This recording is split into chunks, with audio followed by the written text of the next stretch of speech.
大家好，我是瓜皮儿，本期带来逗逼天团银河护卫队。1988年，沉迷音乐的小奎尔在外公的转告下来见病危的妈妈。小奎尔的爸爸很早就离开了他们母子，妈妈给了孩子最后一个礼物，将他托付给外公之后，妈妈伸出了手，但小奎尔还没勇气去抓，他就停止了心跳。绝望的小奎尔跑出了医院，却被一艘飞船带走，离开了地球。26年之后宇宙中一个废弃的星球，奎尔来到这里寻找一颗灵球，带上妈妈留下的 MP3， 就开始了紫禁之巅。神器吸走灵球后，被咆哮哥截住。同为灵球而来的咆哮哥想要带走奎尔去见老大罗南，却被银河痞子两招全干趴下了。带走灵球的奎尔登上了自己的飞船，尬笑着逃走。离开后的奎尔准备去偷偷卖掉灵球，大赚一笔。没走多远，就接到了蓝精灵永渡的电话。永渡就是当年从地球拐走奎尔的人，也是他一手把奎尔带大，命令寻找灵球的也是他。尽管奎尔对他贼不尊重，但傲娇永渡却是刀子嘴豆腐心。他立刻下令悬赏抓捕奎尔，带回灵球。一艘战舰中，水面之中钻出一个裸男罗南对柴达星球恨之入骨，抓来的俘虏也被他锤死。咆哮哥告诉罗南遇上奎尔的所有事儿。罗南想要把灵球献给灭霸，这样灭霸则会帮他摧毁柴达星。于是他命令星云帮他夺回灵球。姐姐格莫拉也同样去执行任务，两姐妹也都是灭霸的女儿。柴达星球上，神秘白发老人泡妞却被小浣熊火箭给偷窥。他和伙伴格鲁特来这儿准备搞点事情。奎尔也来到柴达星，准备卖掉灵球。当老板听到罗南时，立马把奎尔赶了出去。转角遇到格莫拉，灵球也被抢走。控住格莫拉后，奎尔被一顿打脸。此时为奎尔的悬赏而来的火箭格鲁特也参与了战斗，场面立马成了大乱斗。闹事的4个人也被柴达星城管带回了局子。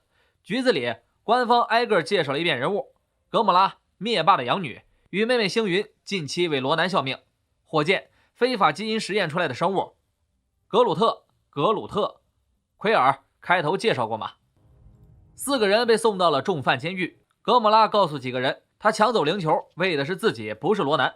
MP3 也被没收，还被强迫洗刷刷。监狱里关着各种犯人，但他们都恨这个灭霸的养女。对于各种威胁，哥莫拉压根儿就不在乎。这时人群之中钻出一个光头，注视着哥莫拉。晚上不出意料，哥莫拉被人威胁，却被光头制止。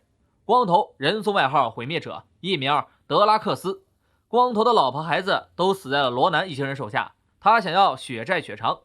奎尔及时阻止了德拉克斯，告诉了他哥莫拉将要背叛罗南的计划，想要拉他入伙。为了复仇，他们达成协议，几个人也计划着越狱。罗南此时正和奇塔瑞人首领视频呢，他告诉罗南灭霸约他面基。见面后，灭霸屁股依旧镶在了椅子上。听着首领的屁话，罗南直接吹断了他的脖子。灭霸也转过了椅子，他斥责罗南想要让自己的宝贝女儿哥莫拉来背锅。灭霸也给了他最后期限，带回灵球，不然会让他死得很惨。星云听不下去了，决定立刻行动。准备实施越狱计划的火箭有个癖好，那就是收集别人的假肢。他们的行动也立刻被发现，格鲁特也开启战斗模式。在德拉克斯的支援下，火箭也拿到了最爱的武器，瞬间两人火力全开。哥莫拉、奎尔两人也分头行动，准备就绪的5人来到了瞭望塔。火箭关闭了引力，把瞭望塔改造成飞船逃了出去。奎尔让他们带上装备回飞船，自己则去拿走自己的 MP3。等待的一行人准备丢下奎尔，却发现灵球居然被调包了。奎尔一球敲晕保安，飞出了监狱，登上了飞船。他们也飞往无人之地，准备卖掉灵球。等待买主的时候，他们玩起了星际斗鸡。奎尔想要撩哥莫拉，还差点被杀掉。另外3人却因为喝醉打了起来，气得德拉克斯扭头就走，还出去报了警，告诉了罗南自己的位置。这会儿买家终于出现，他就是收藏家。收藏家也再次科普了关于无限宝石的故事。宇宙爆炸形成了6块残骸，它们最终浓缩成了石头。只有足够强大的人才有能力使用其中的任意一块石头。曾经一位天神搜索者仅用1颗力量宝石就摧毁了1颗星球，而这个灵球里蕴含的就是力量宝石。膨胀的女佣为了翻身手握宝石，脆弱的身体驾驭不住，导致灰飞烟灭，也造成了一场大破坏。逃出来的几个人得知了宝石的力量后，决定放到一个安全的地方，而收到讯息的罗南已经杀到了。德拉克斯根本伤不到罗南，而被罗南扔进了水中。奎尔几个人也被星云和杀手一路追杀。哥莫拉的飞船也被星云炸毁，飘在了宇宙中。奎尔放弃了力量宝石，告诉了永渡自己的坐标，就飞出去准备救回哥莫拉，给了他自己唯一的面罩，自己却差点死在寒冷的宇宙中，最后被赶来的永渡救下。被救上来的德拉克斯也知道了自己犯下的错，最后商量着一同去救回奎尔和哥莫拉。火箭虽然很气，但还是妥协了。然而拿到力量宝石的罗南却突然膨胀，背叛了灭霸。他自己掌控了力量宝石，决定依靠自己来摧毁柴达星。面对灭霸的暴烈警告，他根本不听。痛恨父亲的星云也希望罗南能够帮他杀死灭霸。被欺骗的永渡臭骂着奎尔，想要借着杀死奎尔的机会虚张声势，给手下们做个表示。但面对宝石的诱惑，他选择了给他们机会。而此时火箭他们也已经杀到，攻击着永渡的飞船，让他们交出奎尔。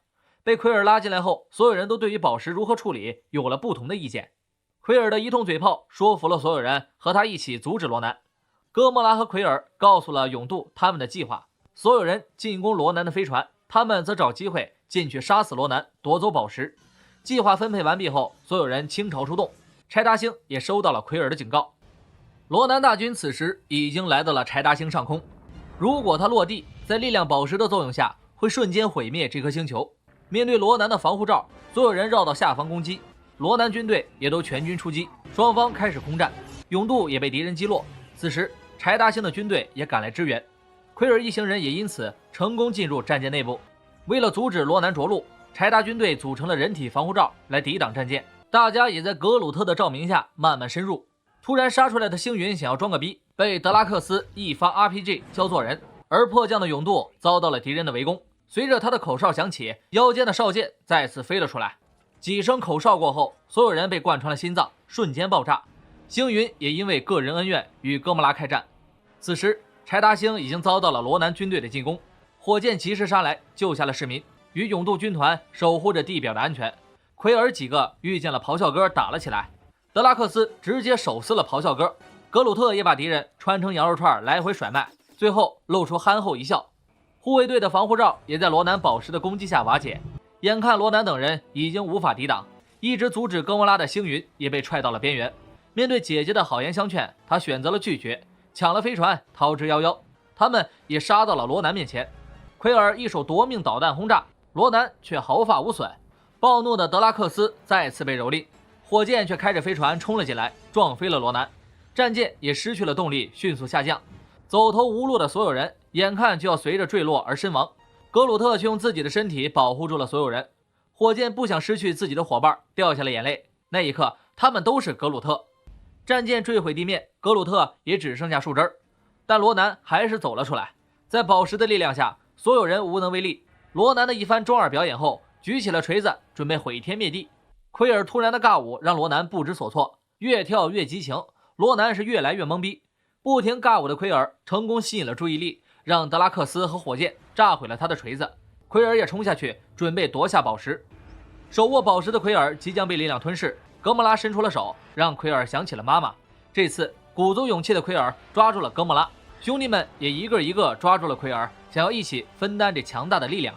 银河护卫队也利用宝石的力量打得罗南灰飞烟灭，锁住了宝石，最终交给了永渡，告诉他不要打开。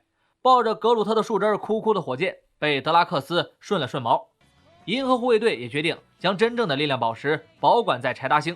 奎尔也终于打开了妈妈的礼物，一盘磁带。随着音乐声响起，电影接近了尾声。打开盒子的永渡看到是假的，也只是宠溺的一笑。